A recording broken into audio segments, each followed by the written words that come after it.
This is the beginning of the I guess you could call it Yoga Humanities. We'll go through the history of yoga a little bit for 2 classes, and then go for the 2 dominant philosophies in yoga, Ashtanga and Hatha Yoga, and then go through some other topics in a little bit of detail.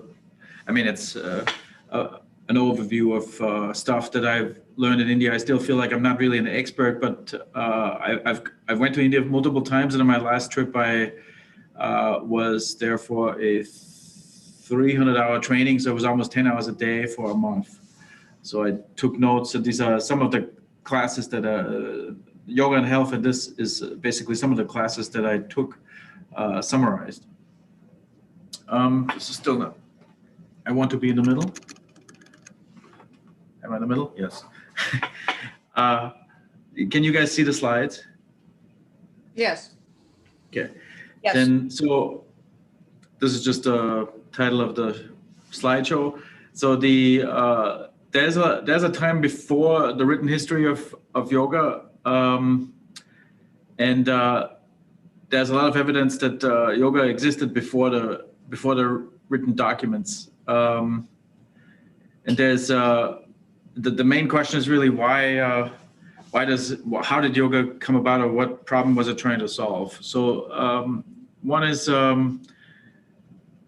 we don't really know for sure, because the earliest written records are 3,000 years old. There's some images that are older, but there's no, we can't ask anybody what was going on. And something that I've heard multiple times in India is that yoga was primarily a tool to help people sit still, so they can do other things more effectively, like meditation. They found that talking about a philosophy, so this is just an idea, that they're thinking that talking about philosophy, meditating, or concentrating, as I will explain later, mantra chanting, if you're chanting a mantra many times, all these things are interrupted when you have to move. So the modern day idea is why yoga came about, whenever it came about, is that doing yoga before you sit still helps you to be able to sit still for a long time and focus more on what you're doing, rather than having to be comfortable or having to adjust frequently. So it's a very simple idea. So this is one idea. The other idea is that the upper caste in India, we'll talk about the caste system in India later, but the second idea is that it's tied to the highest caste in India, the spiritual, the priest caste, and that that it was developed later in the Vedic period by the Brahmins, the upper caste in India, and these were kind of secret techniques, not intended for the general public, but more for the highest caste in India. Let me ask you: does anyone? What have you heard of the caste system in India, and what do you think it is? We'll talk about it a little bit later. But has anyone heard of the caste system? Yes. Yes. Yeah. And so basically, it's a very highly detailed stratification of society. So there's main caste, there's 4 or 5 main castes, and then there's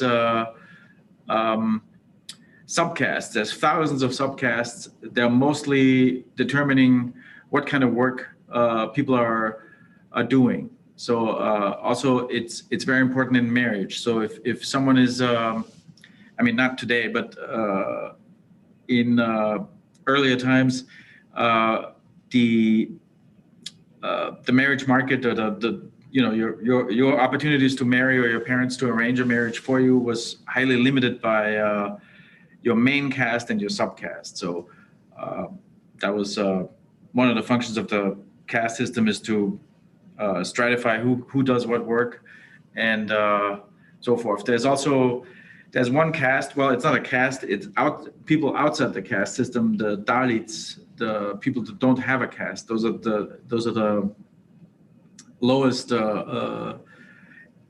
caste, even though technically it's outside the caste system. And when the Europeans first arrived in India 500 years ago, the Portuguese were basically viewed as outside the caste system. So very early on, anyone coming from outside India was basically a Dalit. But this changed quickly when the British kind of consolidated their influence in India and made deals, trade deals, mostly with Maharashtra regional governments. The social standing of the British was quite high. Also, Britain didn't have a very tight control of all of India. It was just basically a gentle is maybe the wrong word. There was violence, but it wasn't a very tight grip. There was a few trading posts and cities that British controlled, and through those, the British Empire basically controlled India.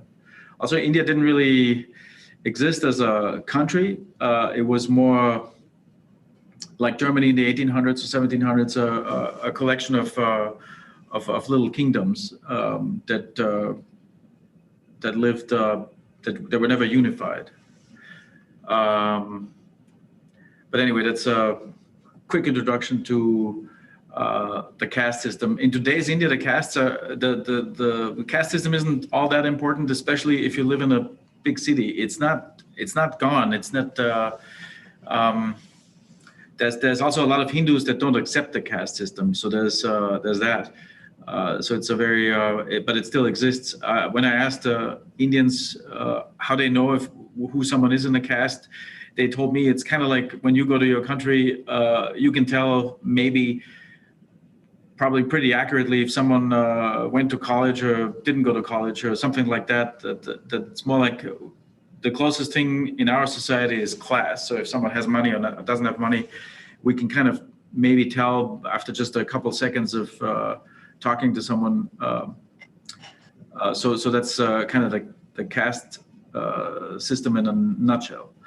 So back to the origins of yoga, there's some evidence that yoga existed before written documents were archived. So there's I think I have this on the next slide, but there's these there are some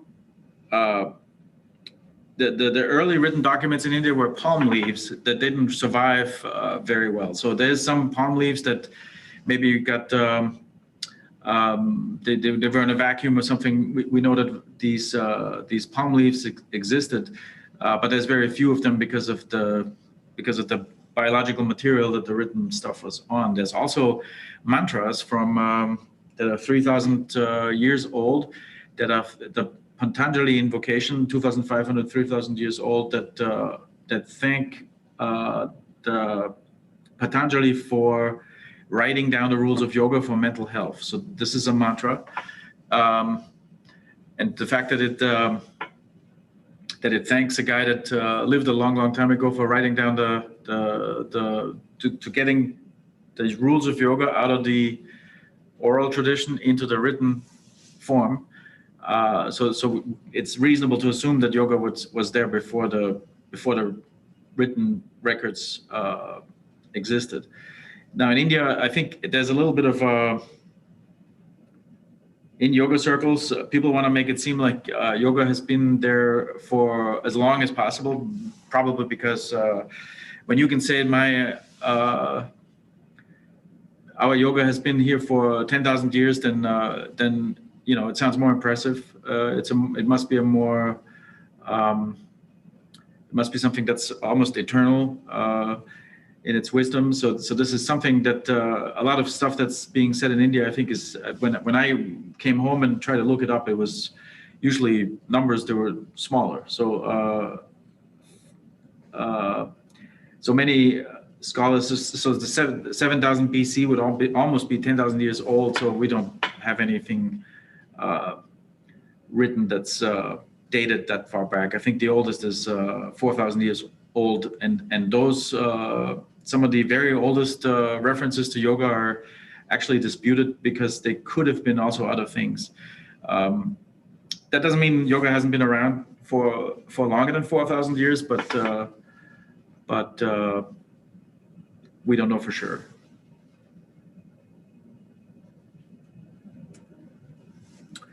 So the first idea that I had on the first slide, that the highest caste in India is the spiritual caste, the Brahmins, that is kind of a priest, the people that take care of the ashrams, and so forth. The Brahmins are very light-skinned, and the historical, I think the main opinion is that there was an invasion of northern India a long time ago, 4,000 years ago or before, where Aryans slowly trickled into northern India, and they mixed with the people who were there before.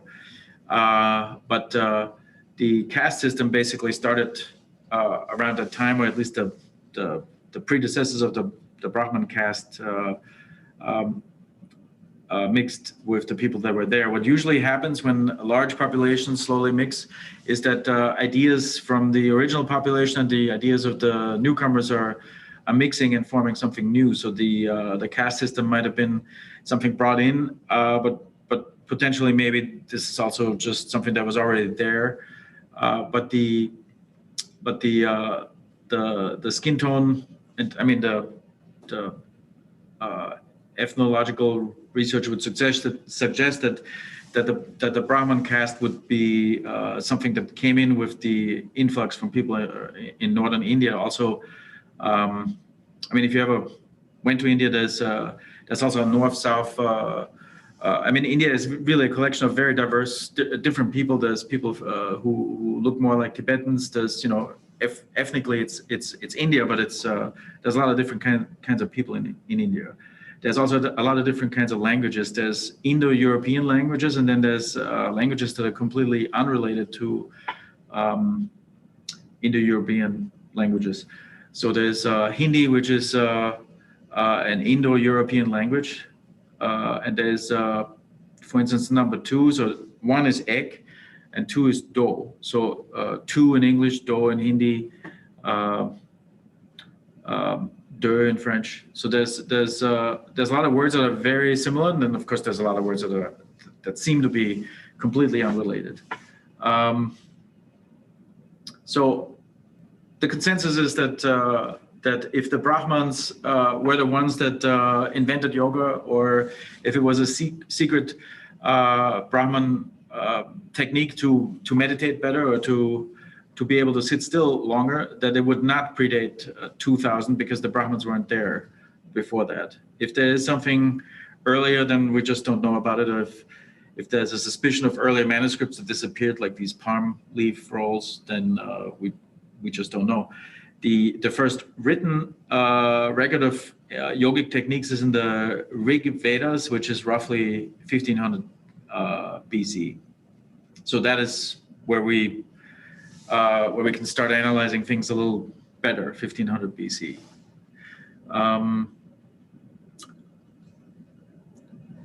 So this is the oldest proof that yoga was around. And when you look at this image on the right side, on my screen it's the right side, it's it seems like a guy that has either very large ears or multiple faces. This is a debate that will be meaningful in a minute when I explain more. And then most people agree that there's a bunch of different animals around this guy, and there's also animals at the feet of this guy. Then it seems like this person has the arms out and the knees out.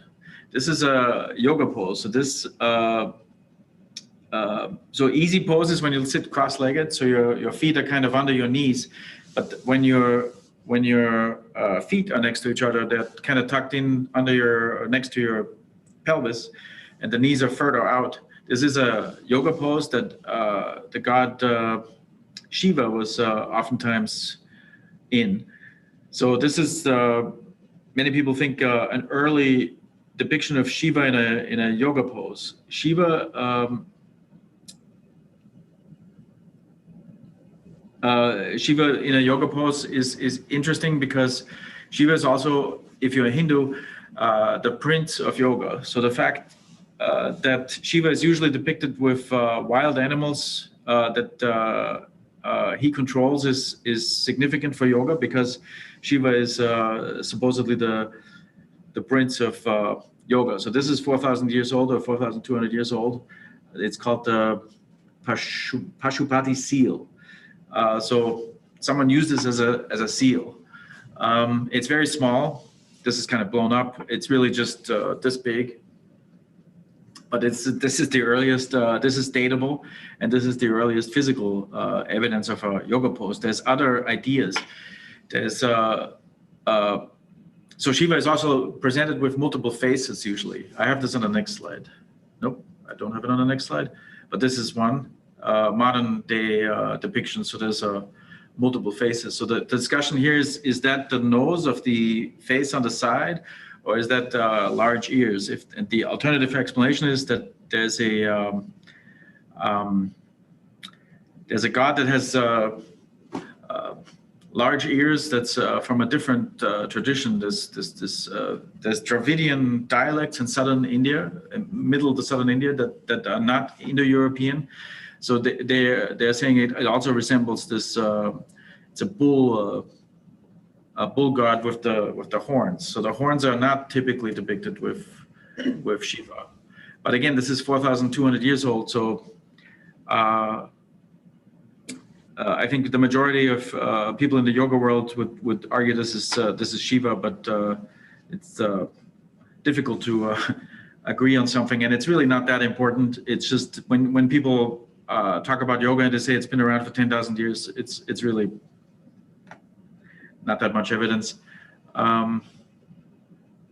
So this is the Pashupati Seal. Then another thing that's maybe interesting for the origins of yoga is the origins of the word yoga. So there's a root word, spelled, I would pronounce it yoig,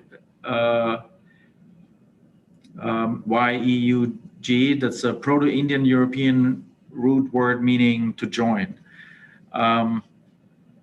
There's other information that I found that's also a constraint. So, but constraint and join is actually similar ideas. If you, so in the German word Joch, which is underneath here, J-O-C-H, is a constraint for a cow that has something around its neck, and usually that thing around the neck is pulling something else. So the cow and the thing that it's pulling, so the cow and the plow become one through this constraint.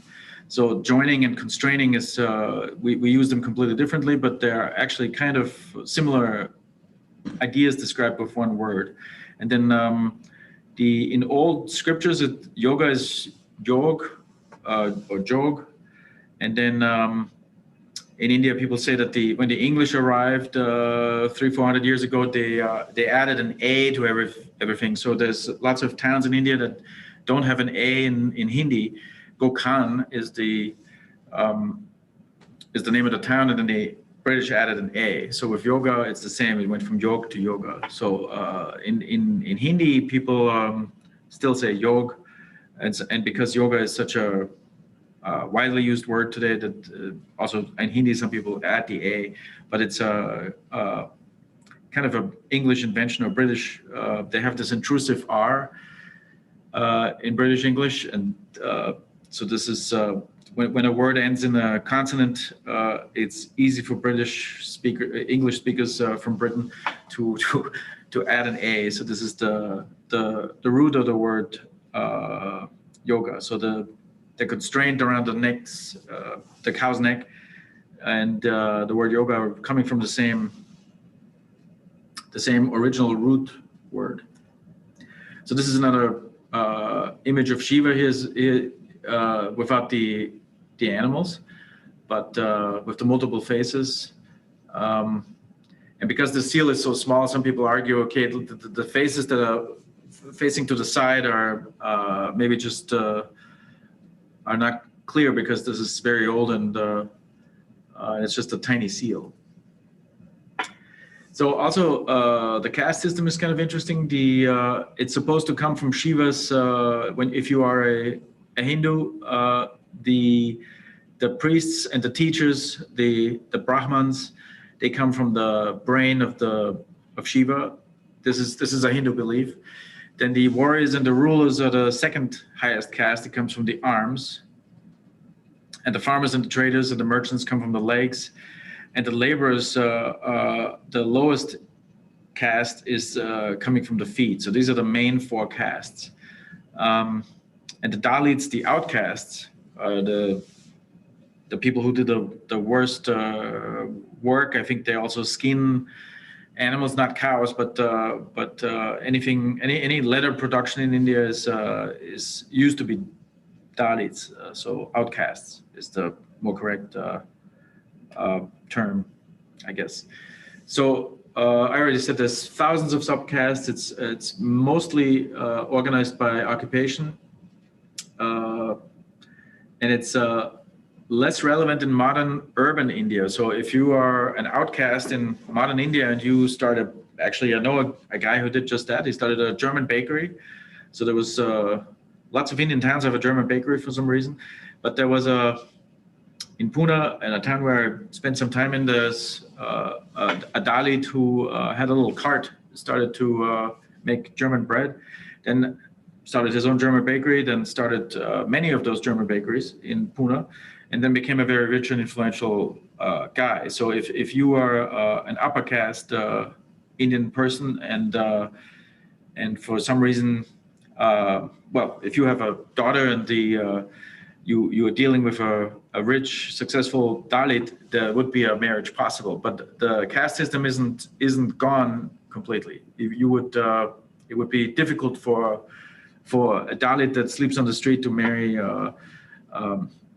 a Brahman, even if the Brahman is poor. So even if the Brahman, the Dalit have no money, the caste system is still there. It's just not it's not the only thing, and it's not the most important thing. But it's still there. So there's thousands of subcastes. Let me just move my. Yeah, so I mentioned this in the other series before, that yoga is intended to. I heard this multiple times when I was in India. You can't really pursue yoga seriously if you don't have money. You need to have some resources, to have time to focus on yoga. And what I mean here is, in the Indian society, if you take one yoga class a week and you go there after work and you have to rush there, that's not what I mean. But when in India people say seriously, they probably mean several hours a day, and probably it's people who don't have time to work. So you would get up in the morning, you would do yoga, then you do a meditation. In the evening, you would also do yoga and a meditation. But in the middle of the day, you do a lot of things for what they would call the spiritual path, self-improvement, which can be a lot of different things. It could be cleaning something, but basically leading a simple life, learning a mantra. There's also this idea of seva. This is service. So this is more of something that's not really that important in India, but doing things for other people is not something that's high on the list here. So it's mostly mantra chanting, controlling your breath, and things like that. And the people who do this usually live in an ashram that is, money plays a role here. So there's usually a trust that finances a lot of this stuff. So wealthy people donate money. There's a trust set up that might have one contributor or many contributors, and the people who engages live in this life live in an ashram. Traditionally, in Rishikesh, which is a holy town, if someone has 4 or 5 kids and is upper caste, they would send one child to the ashram. So then this child would start studying yoga seriously. So this would be the main activity all day. And not just the yoga, not just the asanas, the positions, but the meditation, the concentration, breath control, all the things that that are really yoga. We use yoga for the asanas, which is just one little thing. There's ethical behavior, things to do, things not to do is ethical behavior. Then there's I'm not going to go into detail here, but pranayama, asana, and then concentration, meditation. And mantra chanting is kind of a meditation, a special meditation where people chant mantras. Mantras are sometimes short, sometimes medium length, things that are just repeated over and over again in a monotone voice. All right, next slide. Any questions so far? I mean, I'm going through a bunch of big topics fairly quickly, but if you have a question, you can always push the space bar and interrupt me if you're on silent. So Hinduism is when I first went to India, it was a little overwhelming. There's a lot of stuff. So I'm Catholic, so when I went to Austria, where I'm from, Austria is a Catholic country, and in Catholicism, there's basically ideas that are not that they can't be unified in one in a logical manner are basically eliminated. So there's every so often, every 20, 50 years, there's a large get together where bishops discuss theological problems to make the Catholic system more, there isn't competing ideas under the same roof. And this is, in Hinduism, there's no such thing. There's a completely, well, to me, it seems like there's completely opposing beliefs under one Hindu roof. So there's one example of this is the different gods that there are, the monkey god, the elephant god, Shiva. There's thousands of gods that have thousands of appearances. Some people think that there is actually thousands of gods. There's people that think that these are all just representations of one god or just very few gods. And then there's also people that are Hindus that say that, well, this is just a metaphor for stuff. It's not really that all these gods exist. This is just basically the sacred surroundings that we live in. So we're not really sure if there is an active God. It's just a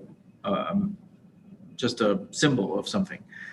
So there's very different kinds of Hindus, and they're all considered to be, very different kinds of people are considered good Hindus. For instance, if you are a businessman in a businesswoman in India, you might have a Ganesh statue. Ganesh is the god of the remover of obstacles.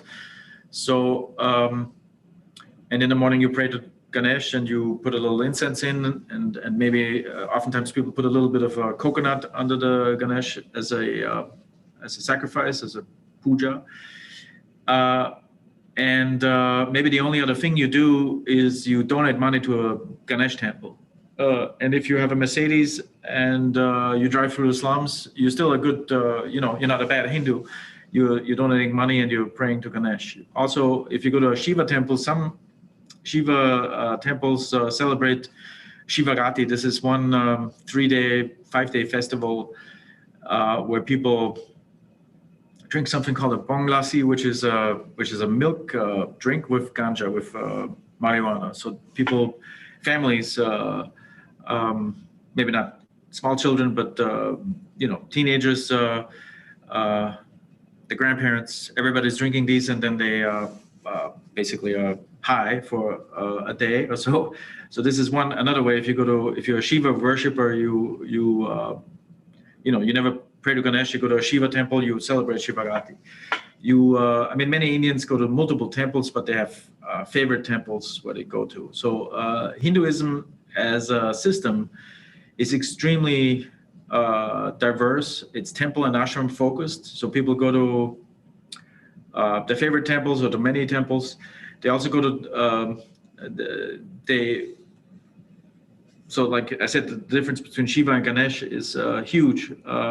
There's also great regional differences. So in southern India, there's a temple dedicated to the rat god. So the rats are supposed to be agile, nimble things. So I don't remember correctly, but there is one temple just for rats. So there's and this is just a regional stuff. In northern India, there's no such. This god is not considered important. So there's regional differences inside of Hinduism, and there's no central authority. There's no get-together where people try to purge ideas that are there, but they don't align with the main ideas. So there's no central authority and no attempt to have a homogeneous set of ideas that all work together. Many people in India have described Hinduism to me as a sponge. So whenever there's a new idea that comes out of India, like Buddhism and Jainism, Sikhism, it kind of accepts all good ideas. So even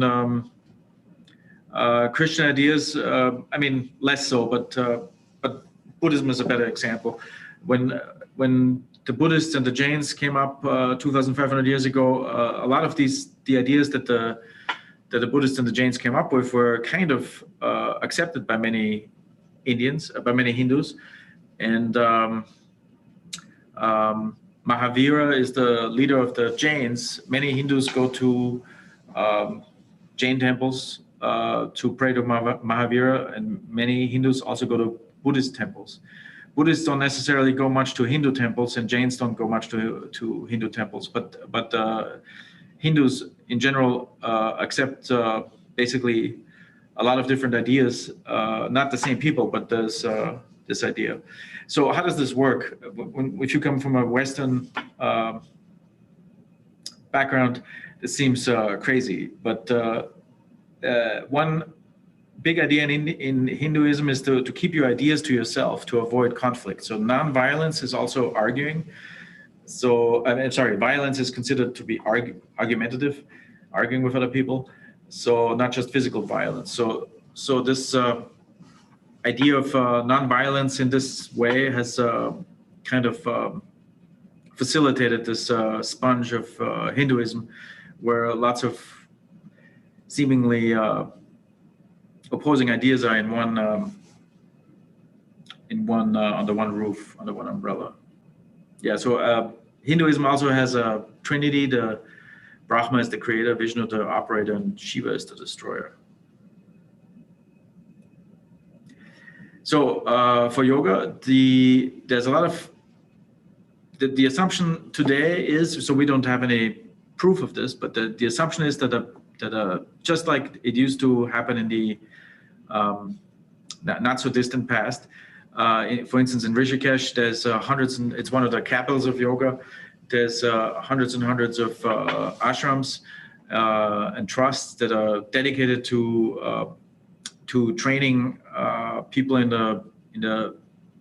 yoga and other things, because it's Hindu temples. But a Brahman child or adolescent would believe to be trained by one guru. So there's one main teacher that you have, and that's your leader for everything. And this person would then give you homework. So for instance, in the morning and in the evenings, there's a bunch of people doing the asanas and the breathing and so forth. But then the teacher would then, for instance, tell the teacher mantra, and then tell the child to repeat the mantra hundreds of times or a specific number of times in order to further concentration and meditation.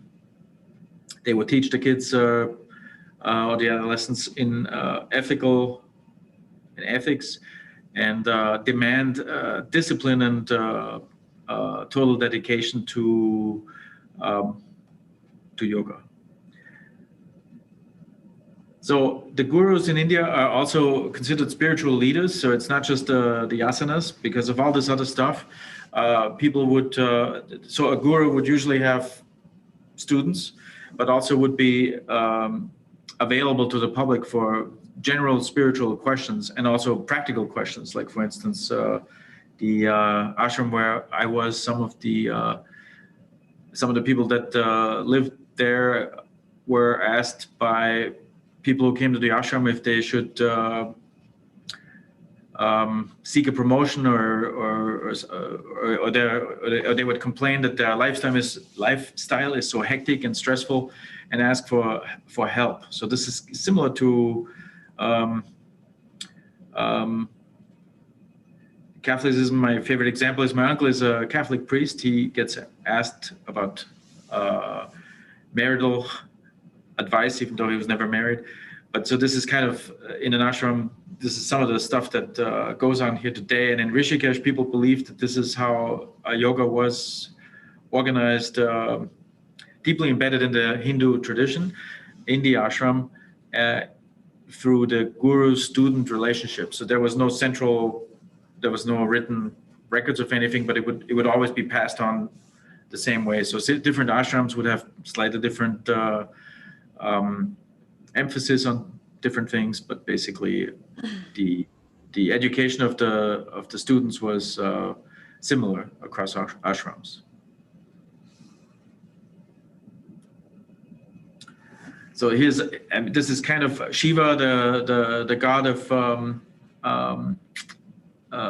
the prince of yoga and other things, had a wife, and Shiva asked Hanuman, this is the monkey god, if he was completely dedicated to him. So this is an example of dedication. So Hanuman is basically ripping open his chest cage and to show Shiva that in his heart is Shiva and his wife, but I forget what the wife is. Plus, it's very small, so I don't remember what that is. But total dedication is expected of the yoga student, just like Hanuman was completely dedicated to Shiva.